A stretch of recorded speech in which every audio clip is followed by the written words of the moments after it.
जय हिंद साथियों, मैं शिवेंद्र मिश्रा आप सभी का द लर्निंग 24/7 पर वेलकम करता हूं। फ्रेंड्स, जैसा कि आप लोगों की डिमांड थी कि सर पिछले 5 सालों में जो सीटेट में क्वेश्चन आए हुए हैं उन्हें सॉल्व करा दीजिए, तो मैथ्स का जो पोर्शन है उससे मैं आपको क्वेश्चन सॉल्व करा देता हूं। मैथ्स से क्वेश्चन सॉल्व कराने के लिए कई लोगों के हमारे पास मैसेज आए थे, तो मैं पिछले 5 सालों का आपको क्वेश्चन सॉल्व करा देता हूँ। 2014 तक का जो पेपर हुआ है, 2019, 18, 17 में हुआ नहीं था, 16, 15 और 14 इन सालों का मैं आपको पेपर सॉल्व करा दूंगा। और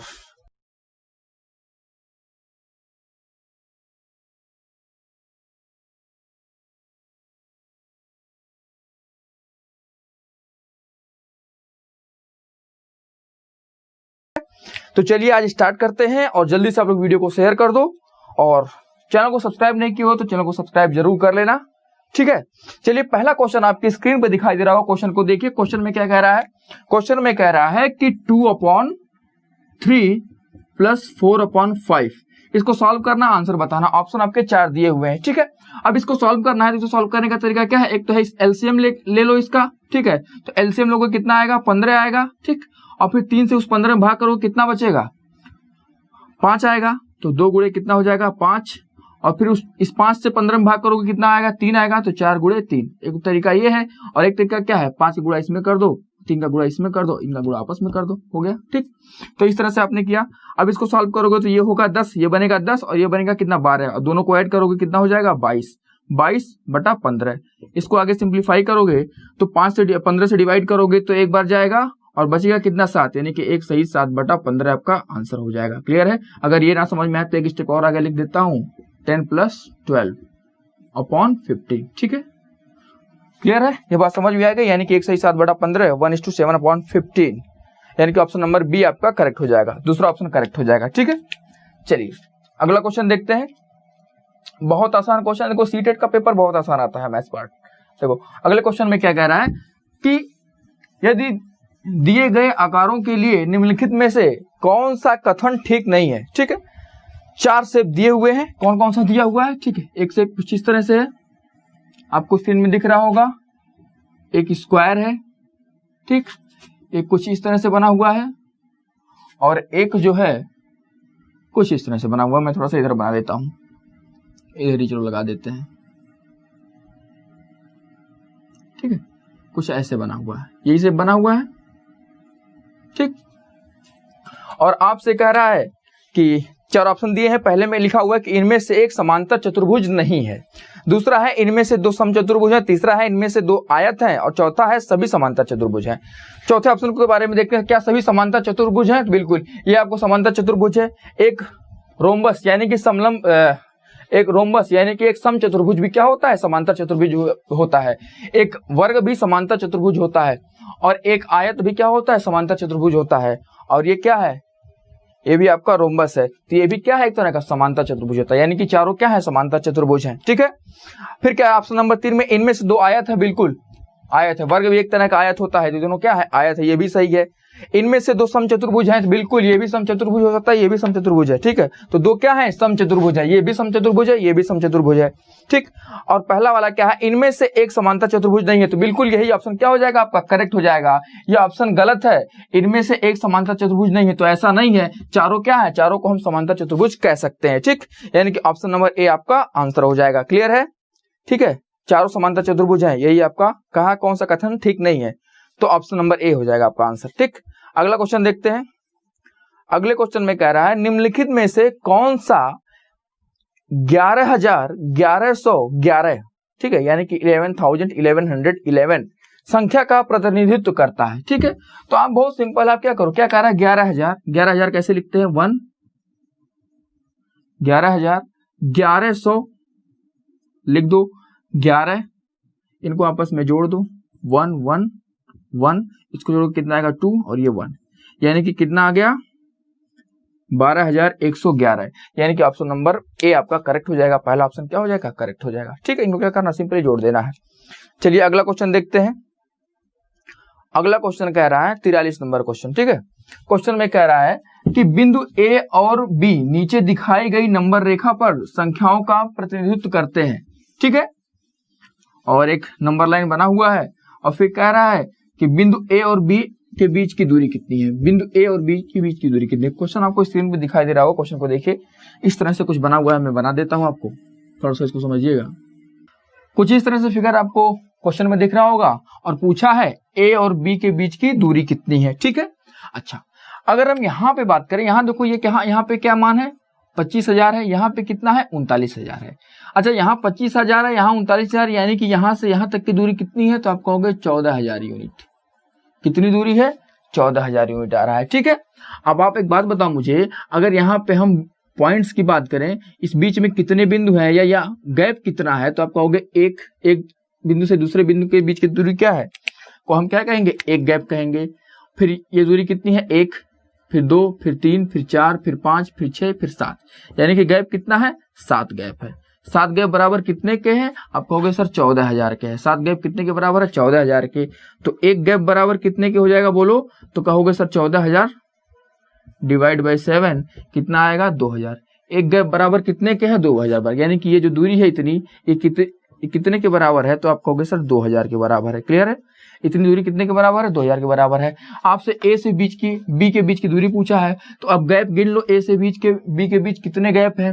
तो एक बात बताओ, 1 2 3 4 5 6 7 8 9 10 11, 11 गैप है। एक गैप बराबर 2,000, तो 11 गैप बराबर कितना हो जाएगा बोलो, 11 गैप बराबर कितना हो जाएगा, तो आप कहोगे सर 2,000 गुणे 11, यानी कि आंसर कितना आ जाएगा बोलिए, 22,000।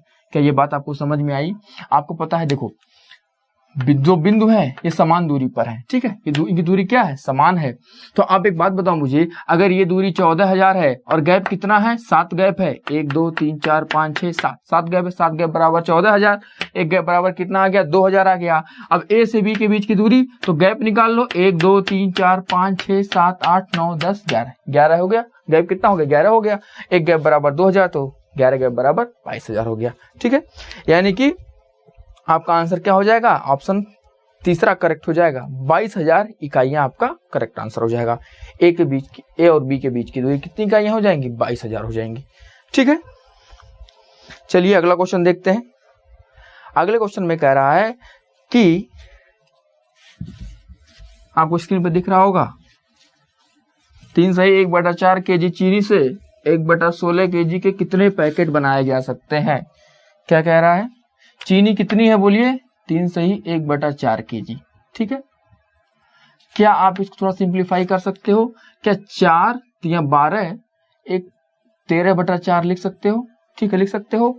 अच्छा, 1/16 kg के पैकेट बनाने हैं, कितने पैकेट बनाए जाएंगे, तो आप एक बात बताओ, टोटल चीनी कितनी है, 13/4 है। बताना है 1/16 kg के कितने पैकेट बनाए जा सकते हैं, तो आप क्या करोगे, इसमें 1/16 से भाग कर दोगे, ठीक है, 1/16 से भाग कर दोगे। अब एक बात बताइए आप मुझे, ये 4 है, 4 से सिंप्लीफाई कट जाएगा, कितना आएगा, 4 आ जाएगा। अब बताओ ये 13 है और आपको पता है ये ऊपर चला जाएगा, तो कितना हो जाएगा, 13 चौका 52, ठीक है, यानी कि 52 पैकेट बनाए जा सकते हैं। अगर ये नहीं समझ में आ रहा है तो आपको पता है, अगर कुछ इस तरह से लिखा है A/B डिवाइड बाई C/D, तो इसको हम क्या इस तरह से लिख सकते हैं, A/B इंटू D/C, ऐसे लिख सकते हैं। तो आपको पता है ए और बी के ए के जगह क्या है 13 और बी के जगह क्या है 4, डी के जगह क्या है बोलिए 16, सी के जगह 1, 4 से काटोगे यहाँ आएगा 4, कितना आ जाएगा 52। क्लियर है, समझ गए, इतना आपको समझ में आ गया होगा। चलिए ठीक है, मैं देखो छोटी से छोटी चीज आपको बता रहा हूं यहाँ पे। चलिए अगला क्वेश्चन क्या है, कह रहा है हरीश ने 18:40 बजे अपनी यात्रा शुरू की, यानी कि 6:40 पर अपनी यात्रा शुरू की और 22:20 बजे समाप्त की, यानी कि 10:20 पर समाप्त किया। ठीक, 10:20 पर समाप्त किया। यात्रा पूरी करने के लिए लिया गया समय है, अब बताओ इसमें बड़ा समय कौन सा है, बड़ा समय कौन सा है 22:40, ठीक है। छोटा समय कौन सा है 22:20 है, ये 22:20 और छोटा समय क्या है 18:40 है, ठीक है। बड़े वाले में से छोटे वाले को माइनस कर दो। आपको पता है ये है आवर, ये है क्या है मिनट, ठीक।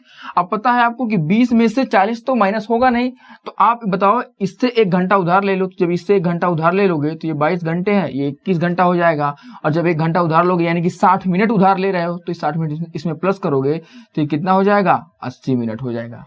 ऐसे लिख सकते हैं ना। अब 80 में से 40 गया, कितना बचेगा 40, और 21 में से 18 गया, कितना बचेगा 3, ठीक है। यानी कि उसे यात्रा पूरी करने के लिए कितने समय लगे, तो आप कहोगे सर 3 घंटा प्लस 40 मिनट लगा, ठीक है। 3 घंटा 40 मिनट लगा। आप ऐसे भी जोड़ सकते हो, 6:40 से 10:20 के बीच का समय आप बड़े आराम से जोड़ सकते हो, ठीक। चलिए अगला क्वेश्चन देखते हैं। अगले क्वेश्चन में कह रहा है कि 200 ml और 300 ml माप वाले बर्तनों का उपयोग कर 2000 ml आयतन की एक बाल्टी भरनी है। 200 ml और 300 ml के बर्तनों द्वारा क्रमशः बाल्टी भरने के लिए बर्तनों के निम्नलिखित संयोजनों में से कौन सा सही नहीं है, ठीक।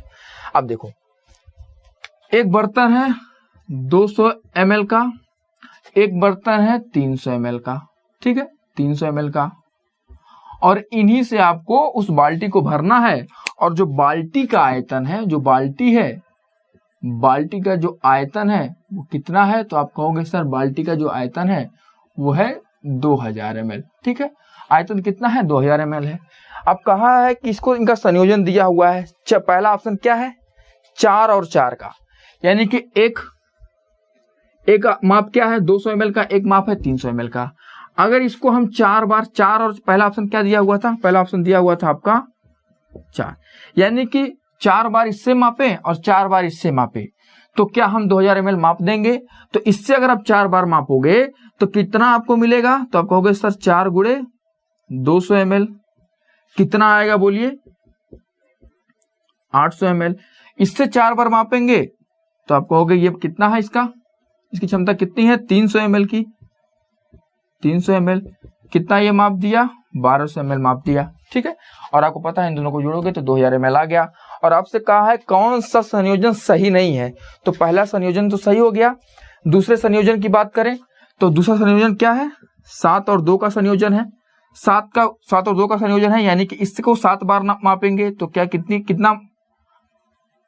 कितना पानी मापेगा, कितना मापेगा ये पानी जो भी भर रहे हो, कितना मापेगा, तो आप कहोगे सर 200 है, इसकी क्षमता 200 है, और 7 बार भरेंगे तो कितना भरेगा ये 200 ml, अगर इसकी क्षमता है 7 बार भरोगे कितना भरेगा, तो कितना भरेगा 1400 ml ये भरेगा, ठीक।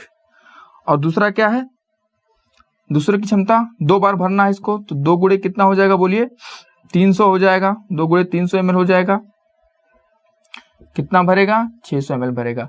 फिर आप देखोगे 2000 हो जा रहा है, क्लियर। अच्छा, यानी कि ये दोनों ऑप्शन सही हो सकते हैं। तीसरे ऑप्शन की बात करें तो कितना है, 6 और 3 का कॉम्बिनेशन है, 6 और 3 का कॉम्बिनेशन है, यानी कि पहले वाले को 6 बार भरे, 6 बार तोल दिया पहले वाले से, 1200 ml भर दिया, ठीक है। और दूसरे वाले से 3 बार भर दिया, ठीक है, 300 ml 3 बार भरोगे कितना आएगा, 3 त्रिका 900 ml भरेगा, जोड़ोगे कितना आ गया 2100 ml आ गया, क्लियर है। यानी कि आपने देखा पहले वाले से भरा तो 2000 ml भर दे रहा है, दूसरा वाला भी 2000 ml भर देगा अगर ये संयोजन यूज किया जाए। लेकिन अगर तीसरा 6 और 3 का कॉम्बिनेशन यूज किया जाए तो 2100 ml भरेंगे ये, ठीक है। यानी कि तीसरा कॉम्बिनेशन नहीं हो सकता, यही हमारा आंसर हो जाएगा, यही ये संयोजन सही नहीं है, ठीक। और एक चौथा संयोजन भी सही है, 1 और 6 का, ठीक है। 6 बार इससे भरोगे तो 6 त्रिका 1800 ml भरेगा, 1 बार इससे भरोगे तो 200 ml भरेगा, यानी कि 2000 ml फिर हो जाएंगे, लेकिन इससे ज्यादा हो जा रहा है, यानी कि यही ऑप्शन आपका करेक्ट हो जाएगा, क्लियर। चलिए अगला क्वेश्चन देखते हैं। अगले क्वेश्चन में कह रहा है कि 1800, क्वेश्चन नंबर 47 है। इसमें कह रहा है निम्नलिखित में से लिखा है 7.1 इंटू 3.85 और डिवाइड बाई 9.09 का सबसे अच्छा अनुमान कौन सा है। देखो इसमें करना क्या है, अच्छा ये बताओ 7.1 ये किसके करीब है, 7 के करीब है कि 8 के करीब है, तो आप कहोगे 7 के करीब है, तो 7 मान लो इसको, इंटू 3.85 के 3 के करीब है या 4 के करीब है ये मान, तो आप कहोगे 4 के करीब है, जिसके करीब है वही मान लो, ठीक है, उसी को लिख लो। ये 9.09 ये 9 के करीब है या 10 के करीब है, तो आप कहोगे सर ये 9 के करीब है, तो यहाँ पे लिख दो क्या 10, ठीक, आपका यही आंसर हो जाएगा। सॉरी 9 के करीब है तो यहाँ पे क्या लिख दो 9, ठीक, यानी कि यही इसका सही अनुमान है, ठीक, सबसे अच्छा अनुमान है, यानी कि ऑप्शन नंबर ए आपका करेक्ट हो जाएगा। क्लियर है। चलिए अगला क्वेश्चन आपकी स्क्रीन पे दिखाई दे रहा है, क्वेश्चन को देखिए, क्वेश्चन नंबर 48, ठीक। चलिए देखिए अगला क्वेश्चन, क्वेश्चन में क्या बना हुआ है, देखिए इसमें खाने बने हुए हैं और बीच में जो है कुछ इस तरह से घेरा हुआ है, बीच में कुछ इस तरह से घेरा हुआ है, ठीक है, बीच में कुछ इस तरह से घेरा हुआ बॉक्स बने हुए हैं और जो घेरा है उसमें कितने बॉक्स हैं, कुछ इस तरह से अंदर, ठीक है,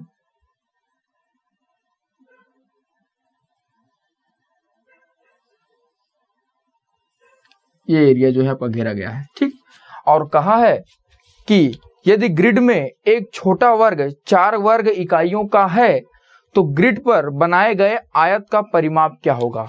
ये पूरी ग्रिड बनी हुई है, ठीक है, और उसमें जो है जो छोटा आयत बना है यानी कि ये वाला हिस्सा, इसमें जो है एक वर्ग जो है 4 वर्ग इकाई का है, एक छोटा वर्ग यानी कि ये वाला जो एरिया है ये 4 वर्ग इकाई का है, यानी कि इसका जो एरिया है इतने का वो कितना है 4 वर्ग इकाई है, और ऐसे कितने हैं तो 1 2 3 4 5 6 7 8 वर्ग हैं, ठीक है, ये एरिया कितना है 4 वर्ग इकाई है। अगर मान लीजिए इसके भुजा ए है तो इसका एरिया कितना है ए स्क्वायर इक्वल टू कितना है 4 है, तो ए का मान कितना आ गया 2 आ गया। क्लियर है, यानी कि ए इक्वल टू कितना हो जाएगा बोलिए 2 हो जाएगा, यहाँ पर भी ए इक्वल टू कितना हो जाएगा 2 हो जाएगा। क्लियर, इक्वल टू क्या हो जाएगा 2 हो जाएगा, यानी कि ये वाली जो दूरी है ये वाली दूरी कितनी हो जाएगी 2 हो जाएगी, ये वाली दूरी कितनी हो जाएगी 2 हो जाएगी, यानी कि साइड हमें मिल गया, ठीक, यानी कि इस पूरी दूरी की बात करें तो कितना हो जाएगा 4, इस पूरी दूरी की बात करें कितना हो जाएगा 4।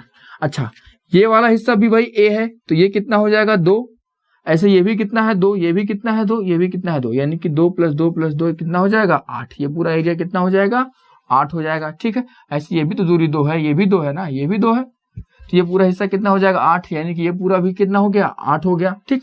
आपसे क्या कहा है परिमाप पूछा है, इसका परिमाप पूछा है इस आयत का, तो आयत का परिमाप क्या होगा, सभी भुजाओं को जोड़ दो, यानी कि 4 + 8 + 4 + 8। क्लियर है, कितना हो जाएगा 8 4 12 4 16 8 24। क्लियर है, यानी कि आपका आंसर क्या हो जाएगा 24 इकाइयां, यानी कि ऑप्शन नंबर बी आपका यानी कि दूसरा ऑप्शन करेक्ट हो जाएगा। चलिए अगला क्वेश्चन देखते हैं, क्वेश्चन नंबर अगला है, कहा है एक बच्चे ने 5 विषयों में प्रत्येक में 75 अंक प्राप्त किए। एक बच्चे ने 5 विषयों में प्रत्येक में क्या किया 75 अंक प्राप्त किया, ठीक है, 75 अंक प्राप्त किया।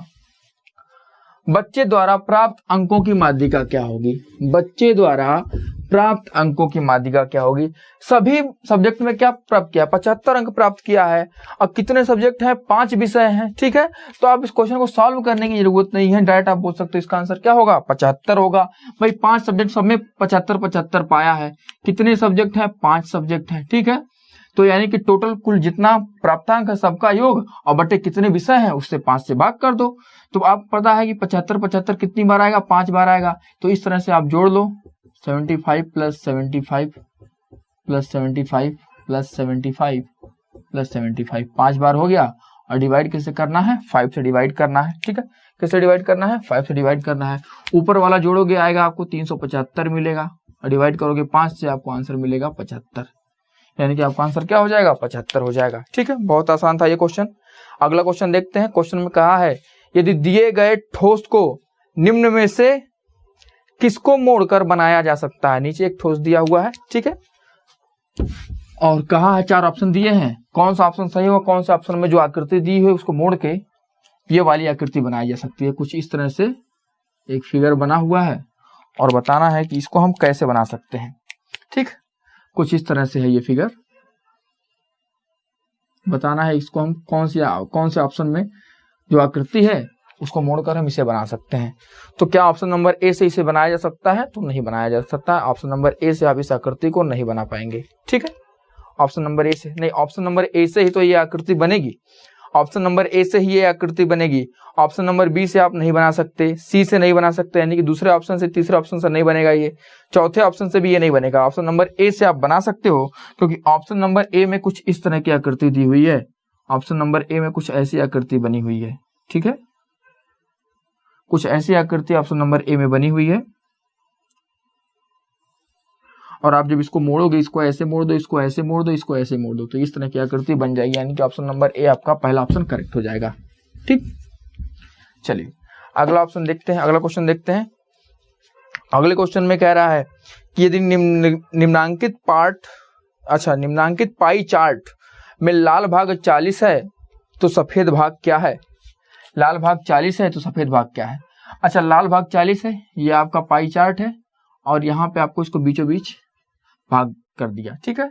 और ये आपका क्या है, लाल भाग है, ये आपका क्या है, लाल भाग है। ये कितना है, 1/2 दिया हुआ है, ठीक है। और फिर इधर कुछ इस तरह से बांटा गया है, ठीक। और ये है आपका पीला भाग, ये कितना है, 1/4 है। ये है आपका नीला भाग, और ये है 1/8, 1/8। और ये है आपका, ठीक है, और ये है आपका सफेद भाग, व्हाइट। और ये भी है आपका कितना, 1/8 है, ठीक। आपसे कहा है कि सफेद भाग क्या है, तो लाल भाग कितना है, 40 है, और लाल भाग को मिला कितना है, आधा है। लाल भाग कितना, पूरे हिस्से का आधा है, यानी कि आधा कितने के बराबर है, 40 के बराबर है। तो एक कितने के बराबर होगा, 40 × 2, यानी कि 80 के बराबर होगा। एक कितने के बराबर होगा, 80 के बराबर होगा।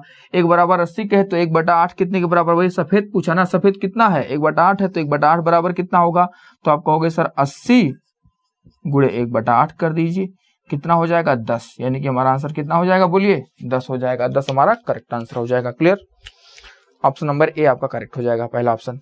अगला क्वेश्चन आपकी स्क्रीन पे दिखाई दे रहा, क्वेश्चन को देखिए। कह रहा है निम्नांकित ठोस का निरीक्षण कीजिए, निम्नांकित ठोस का परीक्षण कीजिए और निम्न में से कौन सा दिए गए ठोस की ऊपरी सतह का दृश्य है। 4 ऑप्शन बने हुए हैं। देखो, क्या पहला ऊपरी सतह का दृश्य हो सकता है, अगर आप ऊपर से इस ठोस को देखिए तो क्या पहला दृश्य हो सकता है, नहीं। दूसरा हो सकता है, नहीं। क्या तीसरा आंसर हो सकता है, बिल्कुल ये भी नहीं हो सकता है। यानी कि चौथा हमारा ऑप्शन हो सकता है, जब इसको ऊपर से देखोगे जो चौथा वाला दृश्य है वही दिखाई देगा, ठीक है। 2D फिगर बनाया गया है नीचे ऑप्शन में, इसलिए आपको थोड़ा सा डाउट हो रहा होगा इसमें, लेकिन इसका ऑप्शन नंबर चौथा ही करेक्ट होगा। चलिए अगला क्वेश्चन देखते हैं। अगला क्वेश्चन जो है आपका, अगले क्वेश्चन में कह रहा है कि निम्नलिखित में से किसकी लागत अधिक है, ठीक। और पहले स्टेटमेंट कहा है कि 250 रुपए प्रत्येक पैकेट वाले 200 पैकेट, 250 रुपए पैकेट प्रत्येक पैकेट वाले कितने पैकेट है, 200 पैकेट है। और दूसरा है आपका 250 रुपए प्रत्येक वस्तु के 20 दर्जन, यानी कि इसमें क्या है, एक वस्तु कितने की है, 250 की है, लेकिन कितने दर्जन है, 20 दर्जन है। अच्छा, 20 दर्जन का मतलब क्या होता है, एक दर्जन बराबर कितना होता है, 12। एक दर्जन बराबर होता है आपका 12, तो 20 दर्जन बराबर कितना हो जाएगा, तो आप कहोगे सर 240 हो जाएगा। यानी कि 240, 12 × 20 कितना हो जाएगा, 240 हो जाएगा। एक दर्जन बराबर 12 है, तो 20 दर्जन बराबर कितना हो जाएगा, 240 हो जाएगा। यानी कि यहाँ पे हम क्या रखेंगे, 240 रखेंगे, ठीक है। क्लियर है। अब पूछा है कि किसकी लागत अधिक है, तो 250 × 200 आएगा ज्यादा कि 250 × 240 आएगा ज्यादा, डेफिनेटली ये वाला मान ज्यादा आएगा। यानी कि आपका आंसर क्या हो जाएगा, ऑप्शन नंबर ए करेक्ट हो जाएगा। दूसरे की जो लागत है वो कितनी है, ज्यादा है। क्लियर है, दूसरे की लागत ज्यादा है।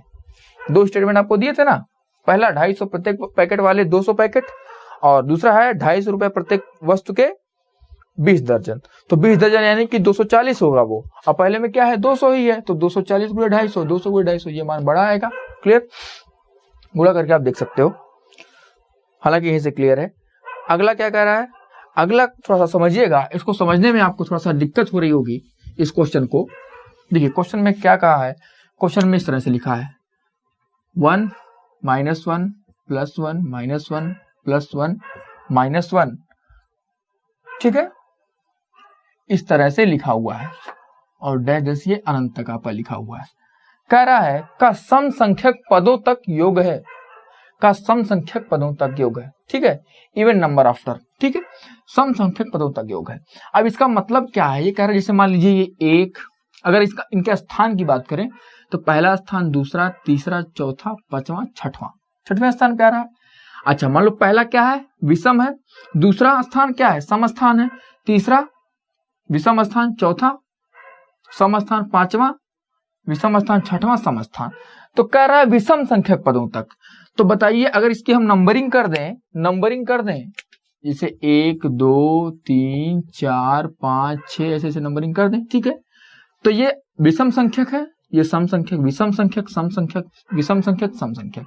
तो कह रहा है कि सम संख्यक पदों तक योग निकालना है। तो आप सम संख्यक पद यानी कि 2 तक योग निकाल लो, या 4 तक योग निकाल लो, या 6 तक योग निकाल लो, मतलब कि सम संख्यक पदों तक योग निकालना है।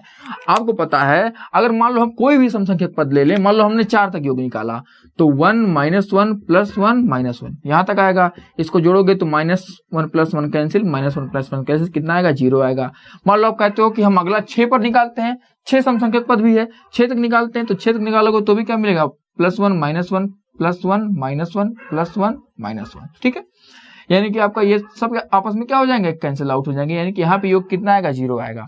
अगर विषम संख्यक पद तक कहता तो आपका आंसर कुछ और होता। मान लीजिए विषम संख्यक पद कहता तो आप 3 तक जोड़ते, तो यानी कि 1 -1 +1, तो -1 + 1 कट गया, +1 आपका बच जाता योग में, ठीक है। मान लीजिए आप विषम संख्यक पद 5 तक योग करते तो 1 -1 +1 -1 +1, ठीक है, +1 -1 कट जाता, +1 -1 कट जाता, लास्ट में फिर क्या बच जाता, +1 बच जाता। तो सम संख्यक पद तक आंसर क्या हो जाएगा, 0, क्योंकि सम संख्यक पद तक क्या होगा, एक बार +1 आएगा, फिर -1 आएगा और पेयर बन जाएगा, कट जाएगा। क्लियर। चलिए आज के लिए इतना बहुत है, अगले क्लास में अगला पेपर हम लोग डिस्कस करेंगे।